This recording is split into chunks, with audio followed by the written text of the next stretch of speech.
Give it up for Carrie-Lynne.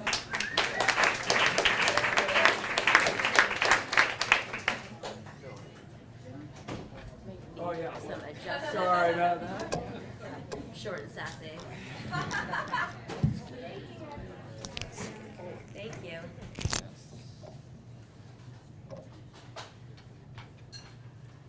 Okay, so my story is about how I was almost a taxi cab driver. So about a year had passed since I graduated from Ithaca College with a very practical, promising, and lucrative degree in creative writing. So I was still living in Ithaca, and I was a teaching assistant for an after-school program for a whopping 10 hours a week. So definitely enough to make the rent, right? And I had this crush, who was also my friend, named Justina. Oh, the most beautiful woman in the world, I thought at the time. She worked at a taxi cab company called College Town Cab. And I was complaining to her one day about how I only worked 10 hours, it's not enough. She goes, well, they're hiring. Why don't you be a taxi cab driver? Come work with me. We'll get to talk all the time. I was like, hourly wage, plus tips, plus hang out with Justina all the time. Yes, please, sign up. I should have known that something was a little iffy when my interview was over the phone and the guy sounded like a frat boy and he was chewing gum the whole time. At the end of the conversation, he goes, you're hired. And I was like, yes, me plus Justina forever. And so my first day, actually, coincidentally, was on Slope Day. Slope Day is when all the students at Cornell University don't go to class, and they wake up and they start drinking, and they don't stop drinking until they pass out on the lawn or they're in jail. So there's a lot of drunk driving on Slope Day because, I mean, what are you going to do when you're drunk and you have to get somewhere, right? So, and the shifts are 12 hours long. So, it's 1 p.m. to 1 a.m. The afternoon's fine. Drunk people, but whatever. They're still happy drunk, so I'm getting, dollar tips here and there. So I'm like, sweet. Justina isn't working, so it already ruined my day. And things start getting a little rough around 10 p.m. People start, getting into the cab, and they don't know how to open the door. They don't know how to close the door. They try to smoke in the cab. I'm like, no. And they're like, that's Slope Day. So I'm getting a little nervous at this point. It's my first day. I'm a terrible driver. I don't know why I thought this would be a good idea. I have anxiety to begin with.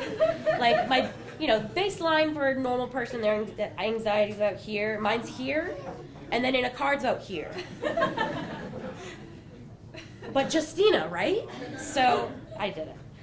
So it's about, I want to say it's maybe 11:30 at night, and I get a call from, a call from the walkie-talkie and dispatch. Car 2, can you please pick up 2 people, sorority house, blah, blah, bring them up the hill to frat house, blah, blah. I'm like, all right, okay. So I go to sorority house, blah, blah, at the bottom of the hill, and I pick up this very nice, mild-mannered Asian couple who don't speak English very well at all. And up the hill, it's called University Ave. It's like a winding hill, and on the side, it's just a stone wall coursing the whole street. So we start going up the hill, and then I see headlights in the distance that are too bright, given that they're far away. And I'm like, oh my God, some asshole with their high beams on, all right. Then it gets closer, and I see what it is. It's a beautiful new truck with a bunch of Cornell frat boys hanging out of it with beers in their hands. They're driving in the middle of the road with their high beams on. Middle of the road, I'm talking about the yellow line is right in the middle of the bottom of their truck. And they are speeding toward me. The couple in the back, they start whispering like, and I'm like, all right, what am I going to do? They're coming closer and closer and closer until it's way too close. I start screaming. The couple in the back starts screaming, and what do? I mean, what can I do? They're coming straight toward me. I just turn the wheel, scrape all over the wall, and of course, what does the truck do? They don't stop. They're just, Slope Day, and they just drive away. So I stopped the car because I just scraped the crap out of the side of it. And at that point, I'm scared, So I unroll the window, and I assess the damage. Oh, man. So the couple in the back, this is, the loudest they've ever been. They're like, "No, we're fine. We get out right now." And I look at them and I'm like, "No!" I roll up the window and I lock the doors. I look at them and I say, "No, I can do this." They're hugging each other. So I start the car again and I just kind of go slowly up the hill, drop them off. They didn't even give me a tip. And then I get on the walkie-talkie and I say, "This is car 2. This is Carrie-Lynne. I just crashed the car and I quit. Okay, bye." I drop the car off. I get a call from Justina 2 days later saying, "Oh my God, Carrie-Lynne, guess what? Joe, from where I work in the other cab, he totally asked me out." God damn it. I start thinking, do you think they would rehire me? Thank you.